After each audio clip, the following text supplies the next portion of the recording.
Good morning everyone, কেমন আছো তোমরা সবাই? আমি শুভ্রা। ডিজিটাল ডায়েরিতে তোমাদের সবাইকে ওয়েলকাম। আজকে মেহার স্কুল খুলছে। ১.৫ মাসের ওপর ছুটি ছিল। আহ, তারপর আজকে স্কুল খুলছে। ঠিকভাবে বলতে গেলে ৭ সপ্তাহ ধরে ছুটি চলছিল।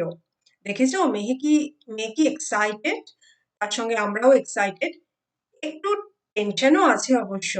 স্কুল খোলার সাথে সাথে আজকে আবার নতুন ক্লাসে প্রথম দিন বলে কথা। ওদের অ্যানুয়াল পরীক্ষা শেষ হওয়ার পরের দিন থেকেই ছুটি পড়ে গেছে। আর এই ছুটির মধ্যেই ওদের বাবা মাকে পরীক্ষার খাতা দেখানো, রেজাল্ট বের করা, তারপর টিচারদের সঙ্গে বাবা মায়েদের মিটিং, তারপর স্কুলের বই খাতা দেওয়া, সব এই ছুটির মধ্যে হয়ে গেছে। আমরা এখন ওয়েট করছি স্কুল বাসের জন্য আমাদের অ্যাপার্টমেন্টের মেন গেটের কাছে। আরো বেশ কয়েকটা বাচ্চা দাঁড়িয়ে আছে দেখলাম, তারাও স্কুল বাসের জন্যই ওয়েট করছে। মেহার বাস এসে গেছে। মেহা উঠে পড়লো, রওনা হলো স্কুলে। আজ 7:30টার আগেই বাস এসে গেছে। আর আমরাও শুরু করলাম আমাদের মর্নিং ওয়াক। অনেকদিন ধরে আমাদের মর্নিং ওয়াক ঠিক মতো করা হচ্ছে না। মেহা বাসে উঠে গেল, চলে গেল স্কুলে। আমরা এখন একটু মর্নিং ওয়াক স্টার্ট করেছি। বেশ অনেক দিন পর মর্নিং ওয়াক হচ্ছে।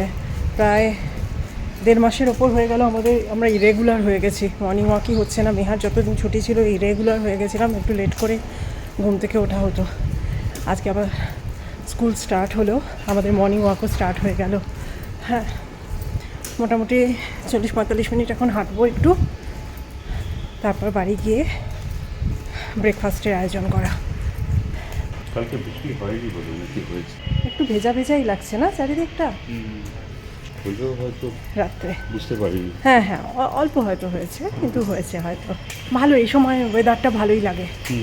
বৃষ্টি শুরুর আগে আগে একটু, এরপর তো বেশ মাঝে মাঝে তো এমন হয় বৃষ্টি চলতেই থাকে, 7 দিন ধরে বৃষ্টি। না হবে হয়তো এরকম অ্যাবাভ নর্মালি মনসুন হবে। Above normal. মর্নিং ওয়াক সেরে এই এলাম, এই ফিরে এবার একটু চা খেতে বসলাম।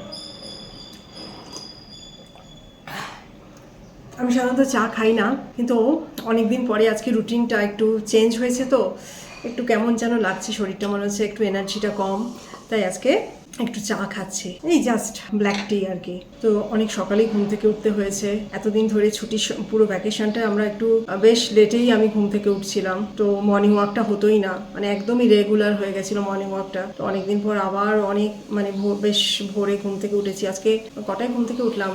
5:15 না, 5:15 ঘুম থেকে উঠে মেহার স্ন্যাক্স বানানো, লাঞ্চ রেডি করে দেওয়া হতো সেই মানে 7:30 থেকে 4:30 অবধি। মানে 7:30টায় বাস আসে, 4:30 ফিরবে, তো এতক্ষণ সময় আর কি স্কুলের মানে বাড়ির বাইরে। তো ওকে ঠিকঠাক মতো মর্নিং স্ন্যাক্সটা আর লাঞ্চটা ঠিকঠাক প্যাক করে দিলাম। তারপর অনেক দিন পর বেশ মানে ভালো লাগছে, এনার্জিটা একটু কম লাগছে, ওই জন্যই চাটা নিয়ে বসেছি। এবার একটু হালকা পাতলা ব্রেকফাস্টের আয়োজন করে নেব। কি খাবে ব্রেকফাস্ট আজকে? লাইট কিছু এডিটিং লাইট দেখি, মিল্ক কর্নফ্লেক্স এরকম কিছু খেয়ে নেবে? ঠিক আছে, তাহলে এরকমই কিছু একটা দিয়ে দেবো, মিল্ক কর্নফ্লেক্স টাইপের। তারপর আমার কুকও চলে আসবে, ও কিছু রান্না করবে, আবার আমারও আজকে কিছু রান্না করা আছে। ভাবছি মাছের কালিয়া করব, একটু বেগুনি করব। মেয়েটা স্কুল থেকে আসবে, তো মানে এসে যাতে একটু হ্যাপি হয়ে যায়। খাবারগুলো খুব পছন্দ করে, তো যাতে একটু দেখে হ্যাপি হয়ে যায় যে না। খুব রিল্যাক্স লাগছে চাটা খেয়ে, খুব রিল্যাক্সিং। এই কুকিজটা আমি বানিয়েছিলাম কদিন আগে, খেতে খুব টেস্টি হয়েছে, কিন্তু শেপ একদম ভালো হয়নি, একদম শেপ ভালো হয়নি, কিন্তু এত টেস্টি হয়েছে। আমার মেয়ে আর মেয়ের বাবাই ম্যাক্সিমামটা শেষ করে দিয়েছে। করেছিলাম 30 পিসেস, আমি 3খানা খেলাম, বাবা খেয়েছে একটা, বাকি সব হচ্ছে মেহার বাবা পুরো শেষ করে দিয়েছে। কুকিজটা কিন্তু ডিম ছাড়া বানিয়েছিলাম, খুব সুন্দর হয়েছিল, খেতে ভালো হয়েছে। চকলেট চিপস কুকিজ ডিম ছাড়া বানিয়েছিলাম, খুব সুন্দর খেতে হয়েছে। নেক্সট টাইম বানাবো যখন শেপটাও ভালো হয়ে যাবে। চাটা খেয়ে খুব ভালো লাগছে, বেশ ফ্রেশ লাগছে। তুমি তো খাও না, খেয়ে ভালোই লাগে। হ্যাঁ হ্যাঁ, আসলে যদি অভ্যাস হয়ে যায়, ওই জন্যই আর কি, এভরিডে অভ্যাসটা আমি আর চাই না আর কি, ওই জন্য চাটা অ্যাভয়েড করি। যাই, এবার রান্নাটা চট করে সেরে ফেলি। এখন আমি একটু বেগুন ভাজা বানিয়ে ফেলছি। এত আগে? বেগুন ভাজা, বেগুনই নয়। কুক তো এসে আজকে মনে হয় রুটি আর ডাল বানাবে। ডাল ফ্রাই বানানো করাবো ওকে দিয়ে। আমি একটু বেগুন ভাজা করে নিই রাত্রে, তাহলে ডাল ফ্রাই আর রুটির সঙ্গে ডাল ফ্রাই আর বেগুন ভাজা খাওয়া হয়ে যাবে রাত্রে। আর দিনের বেলায় আমি একটু মাছের কালিয়া করব, বেগুনি করব, আর ডাল ফ্রাইটা তো থাকবেই, আর বাসমতি রাইস করে দিচ্ছি। ঠিক আছে, আজকে আমাদের লাঞ্চ তাহলে এটাই, তার সঙ্গে একটু স্যালাড থাকবে। চট করে রান্নাটা সেরে ফেলতে হবে, কুকও চলে আসবে আর ঘন্টাখানেকের মধ্যেই। তার আগে দেখি আমিও কিছু করে ফেলতে পারি কিনা।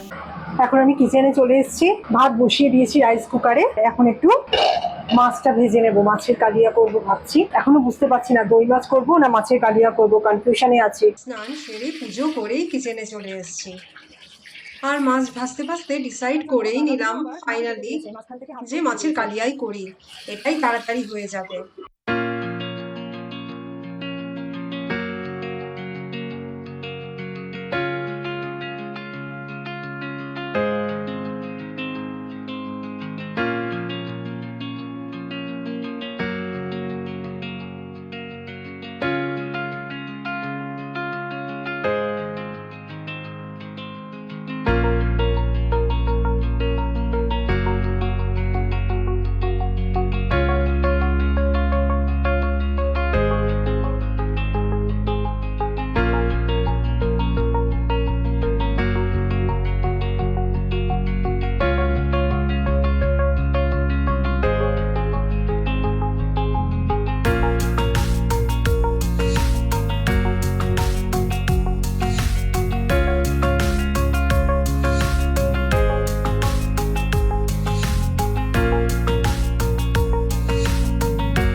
আমাদের বাড়ির সবাই আবার বড় বড় বেগুনি খেতে পছন্দ করে, তাই একটা বড় বেগুন নিয়ে লম্বা লম্বি করে কেটে বেসনে ডুবিয়ে ভেজে নিচ্ছি।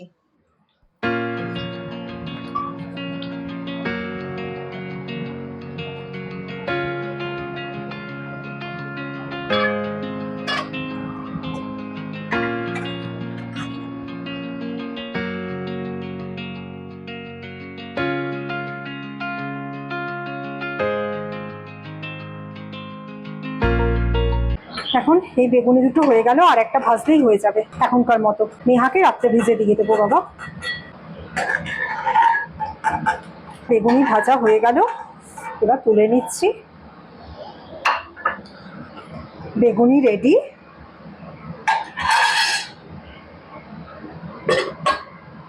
এবার খেতে দিয়ে দেবো তাড়াতাড়ি। আজকে ভেবেছিলাম ডাল ফ্রাই বানানো হবে, কিন্তু ফাইনালি বানানো হলো হচ্ছে মুগ ডাল, একটু পাতলা করে মুগ ডাল। আমার কুকি বানিয়ে দিয়ে গেছে। এখন সবাইকে মুগ ডাল, বেগুনি আর মাছের কালিয়া দিয়ে খেতে দিয়ে দেবো লাঞ্চ। মেহা রাত্রে ডিনারে ভাতের সঙ্গে এই মাছের কালিয়া আর বেগুনি খাবে। আহ, ও তো এখন মানে লাঞ্চে যা প্যাক করে দিয়েছি সেগুলোই শেষ করবে না, তো বাড়ি এসে সেগুলো আগে খাবে 4:30-র সময়। আমাকে হয়তো আরো দুখানা লুচি ভেজে দিতে হতে পারে। আজকে ওকে লাঞ্চে লুচি আর বাঁধাকপির তরকারি দিয়েছিলাম। মেহার আসার সময় হয়ে গেছে, এখন মেহাকে নিতে এসছি। আমাদেরই অ্যাপার্টমেন্টের গেটের কাছে দাঁড়িয়ে আছি আর কি, এখানেই বাস আসবে। লাঞ্চ করে একটু রেস্ট নিয়েছি, রেস্ট নিতে নিতেই মেহার আসার সময় হয়ে গেল। এখন তো ব্যস্ত হয়ে পড়বো ওকে নিয়েই। ও স্কুল থেকে এসে একটুখানি ফ্রেশ হয়ে খাওয়া দাওয়া করবে, আর সেই ডাইনিং টেবিলেই আমাদের গল্প শুরু হবে যে আজকে সারা দিনটা ওর কেমন কাটলো স্কুলে, নতুন ক্লাসে, নতুন টিচার্স, নতুন ফ্রেন্ডস, সবকিছু নিয়ে ঠিক কেমন কাটলো। এই দেখো মেহাও এসে পড়েছে, বেশ খুশি খুশি লাগছে ওকে। দিনটা খুব ভালোই কেটেছে তাহলে। এখন ফ্রেশ হয়ে কথাবার্তা, খাওয়া দাওয়া সব শেষ করে পড়াশোনায় বসতে হবে ওকে নিয়ে। আর আজকে আবার ওর গানের ক্লাসও আছে। আজকে তাহলে এখানেই শেষ করছি। তোমরা সবাই খুব ভালো থেকো, ভিডিওটা দেখো, লাইক করো, শেয়ার করো, কমেন্ট করো আর অবশ্যই সাবস্ক্রাইব করো। Bye bye.